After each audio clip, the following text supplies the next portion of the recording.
So nandito yung ibang mga, grabe yung stairs mga kaitsubero, intact pa rin, buong buo pa rin ano. Ayan, tapos si kuya, yung caretaker, dito lang naman din siya nakatira, pero dito lang sa may likod ng bahay na ito.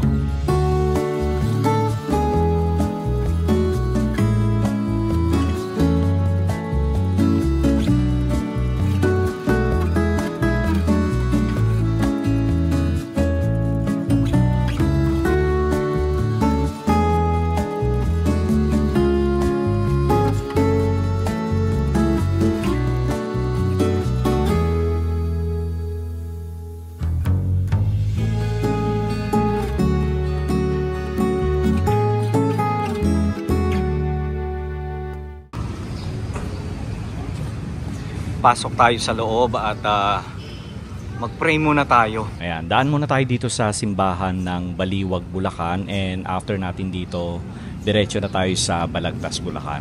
So ulitin ko lang, ito yung simbahan ng Baliwag, Bulacan.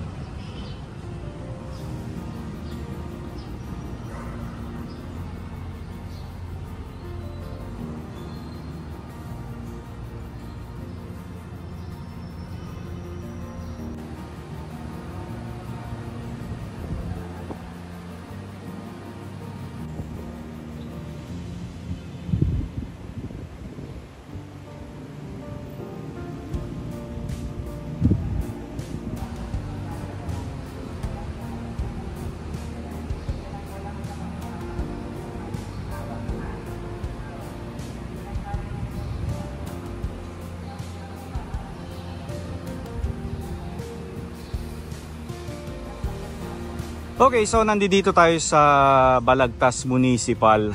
Ayan, tapos yung bahay na Tisa, ayan lang siya mga kaitsubero, halos katapat lang ng Municipal Hall.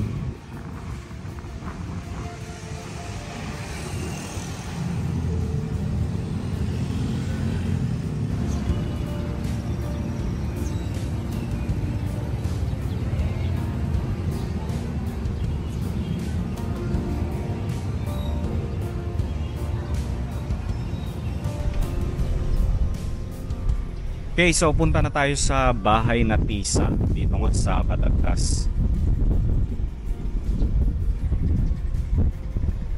Okay, ulitin ko lang, bahay na Tisa na itinayo noong 1840 at sinasabing ito ang pinakamatandang bahay dito nga sa Balagtas, Bulacan. At ito ay ipinatayo ng mayamang tao at dating mayor ng Bulacan na si Don Valentin Constantino. So ang bahay na ito ay pag-aari pa rin ng mga Constantino family hanggang ngayon. Actually, meron akong nabasa na blog na inalok na nga ng National Historical Commission of the Philippines ang pamilya Constantino, pero hindi daw pumayag ang mga Constantino family. Well, kung totoo man yung nabasa ko, I'm sure may dahilan ang mga pamilya Constantino kung bakit ayaw nilang ibigay sa government itong kanilang bahay. And siguro maganda rin yung intensyon ng government, pero kailangan lang kasing mag-usap yung may-ari ng bahay at saka yung government, ano? And mahirap din kasi na mag-conclude kung hindi natin alam yung both side story. Ano? Okay, so kasama natin si Sir Jack. Siya yung caretaker dito sa bahay na ito mga kaitsubero.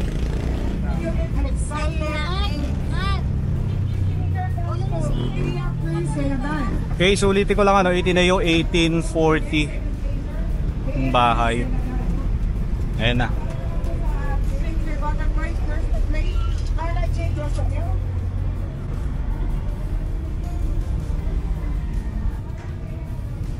So kuya, sino na po yung may-ari ng bahay na ito ngayon, kuya? Mga Constantino may-ari. Ano po? Constantino. Constantino. Basta nakagisnan ko na Constantino may-ari. Okay. Pero related po kayo sa kay Constantino, sir? Ay, hindi na po. Kayo lang po yung caretaker nila. Tingnan natin yung loob. So medyo madilim lang yung bahay, ano? Madilim nga siya. Okay, so ito yung typical na parang mismong silong na tinatawag nung araw, ano. Ito yung garahe. Okay, so wala nang nakatira dito sa bahay ngayon. Ayan, tapos si kuya, yung caretaker, dito lang naman din siya nakatira, pero dito lang sa may likod ng bahay na ito.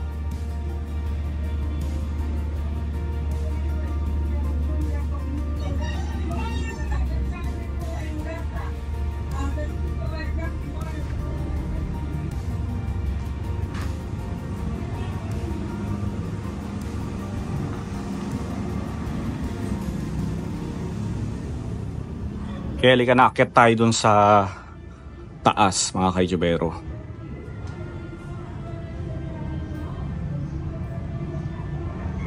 Ito maganda oh, yung hagdan oh.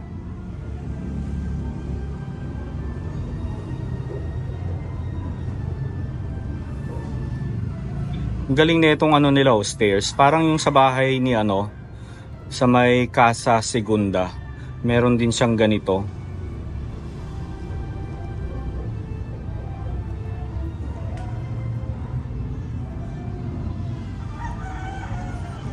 O mahiwagang hagdan.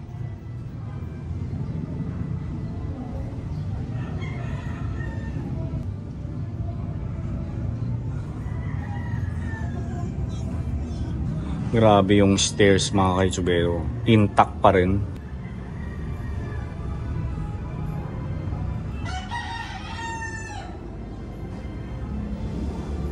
Actually itong bahay na ito, maganda pa talaga siya kung i-restore nila. Aayusin lang ano. Original siya talaga. Oo. Likakyat tayo. Okay, so buti na lang nagdala ako ng ilaw.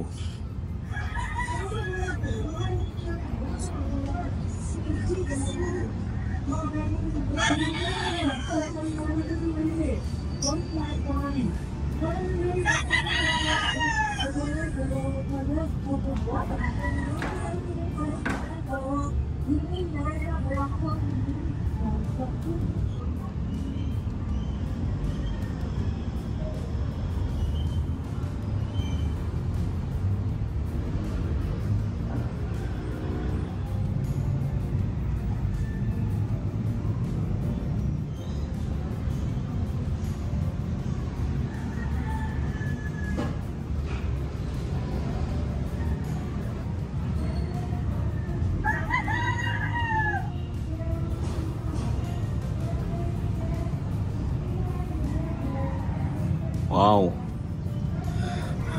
So kita niyo yung sahig.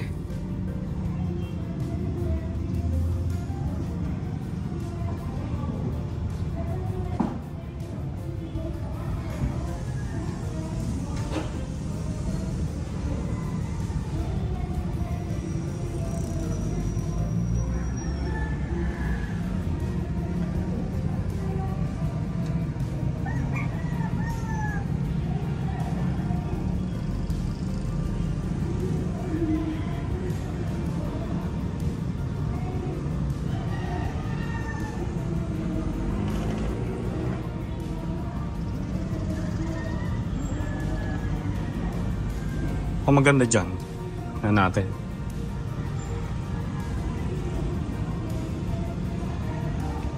Okay, so hindi na ako masyadong magsasalita mga kaitsubero ha. Basta itutur ko na lang kayo dito sa loob ng bahay.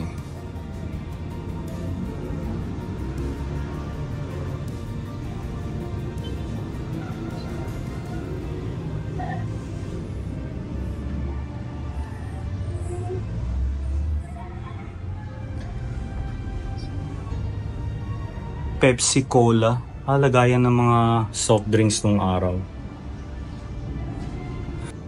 So yung flooring mga kaitsubero, medyo malambot siya. Actually nakakatakot na siyang apakan kasi baka hindi natin mamalayan, bigla na lang tayong lumusot hanggang baba no.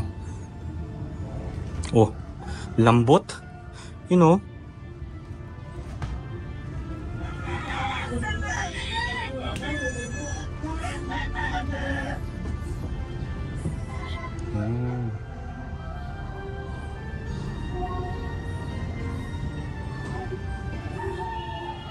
Wow, mga antigong mga kagamitan mga kaitsubero. Ayan o, kita nyo yung refrigerator nila o. Anong brand nito? Sanyo. May laman pa ba to? Tinignan eh.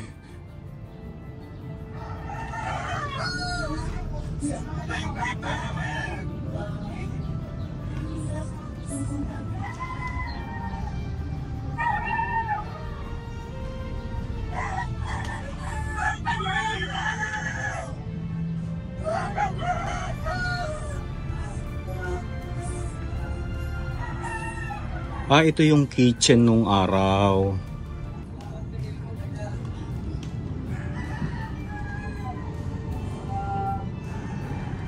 Ito yung CR nung araw.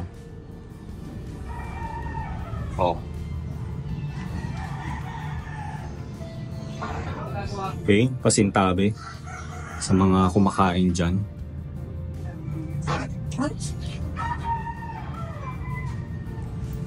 CR.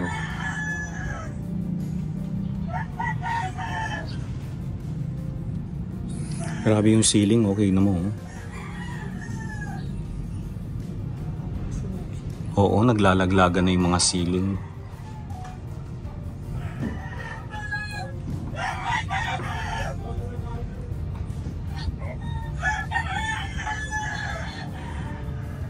Okay, tapos na tayo dito sa kitchen. Doon naman tayo sa mga rooms.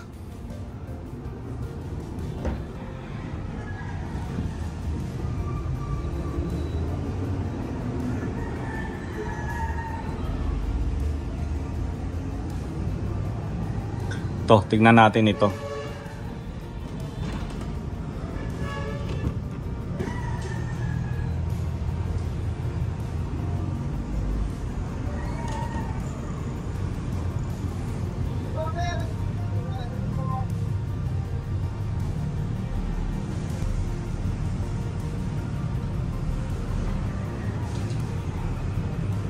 Na-imagine nyo ba mga ka-YouTuber kung gaano kaganda ng bahay na ito noong araw?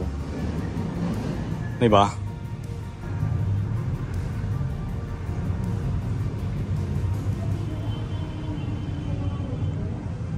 So ito yung isang room Kaya lang hindi ko lang alam kung pwede tayong pumasok yan. Pero tignan na lang natin ano.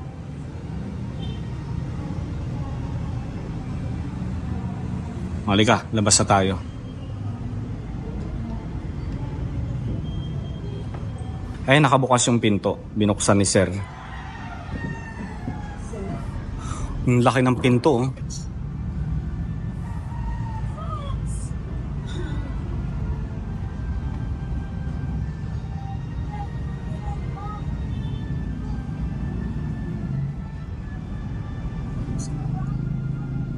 Oo. So malaking kwarto ito. Parang ito yung master's bedroom ano. Tingnan mo yung refrigerator. Kelvinator. Bago na yun. Mga ano yan? Mga anong year yan? 70s? 80s? Parang 80s ano?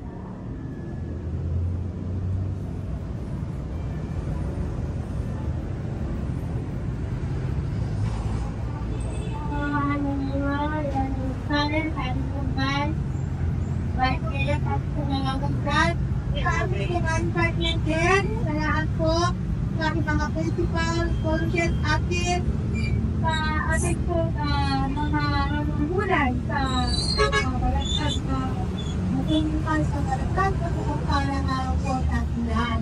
Kahit pala ko po salamat sa ating yung mayor, ang dewan,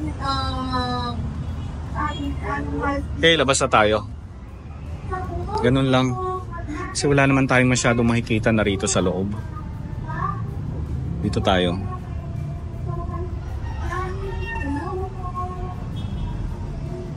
So eto, another room kaya ito or another kitchen.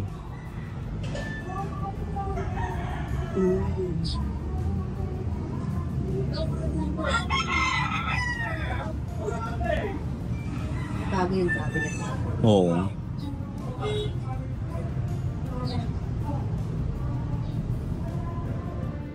Ayan. Alam nyo ba na bumisita ang national hero na si Dr. Jose Rizal dito mismo sa bahay na ito para i-discuss yung La Liga Filipina nung time na bumisita siya dito sa Bulacan? So sana ma-restore itong bahay na ito kasi napakaganda ng bahay.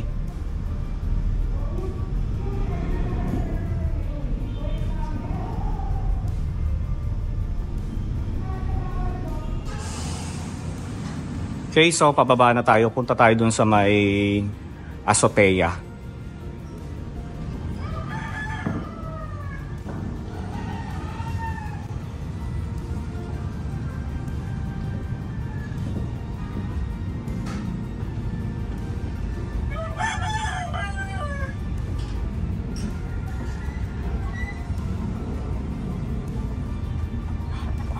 Ayun o guys, so doon tayo pupunta o.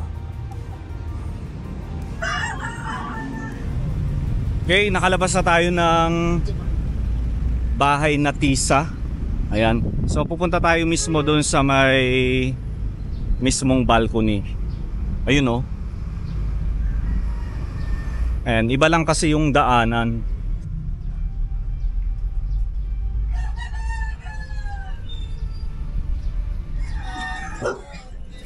Nandito.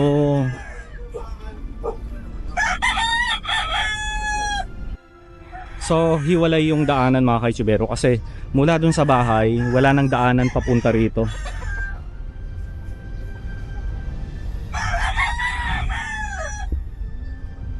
Diba? So, iba rin kasi kapag napupuntahan natin yung mga ganito, ano? Diba?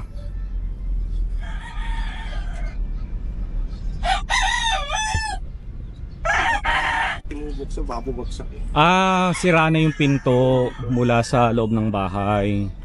Kaya hindi na dun yung dinaanan natin. Wow. Okay, so ito yung pintuan. Kaya lang hindi na nila binubuksan kasi baka masira lalo. Okay, so ito yung mismong balcony o azotea na tinatawag, ano. Anong meron dito? Balon? Balon, no? O ano to? Dali. O balon nga siya mga kaitsubero. Pero natingin nyo yung tubig dito malinis pa.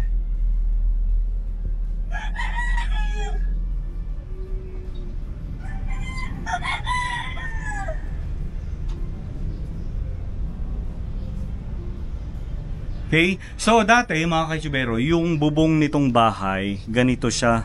Kaya lang nasunog daw kasi itong bahay. Pero hindi naman lahat, halos yung kalahati lang. Tapos, pinalitan na nila yung bubong. Ayan, yero na siya ngayon. Ayan, dito lang naman sa bahay, sa part na ito. Pero dito, ayan, original pa rin yung bubong.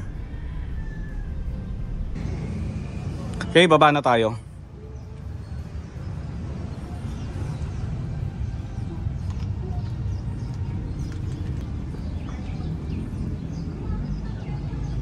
Okay, paalis na tayo ng bahay na Tisa dito nga sa Balagtas, Bulacan. Ngayon naman, diretso tayo ng Bulacan, Bulacan para bisitahin ang Icasiano Enriquez Ancestral House. Alam nyo, ilang beses na akong nag-try na mai-feature natin ang bahay na ito pero hindi tayo nabibigyan ng pagkakataon, ano. Pero this time ay mabibisita na natin ang Icasiano Enriquez Ancestral House. Kaya abangan nyo yan.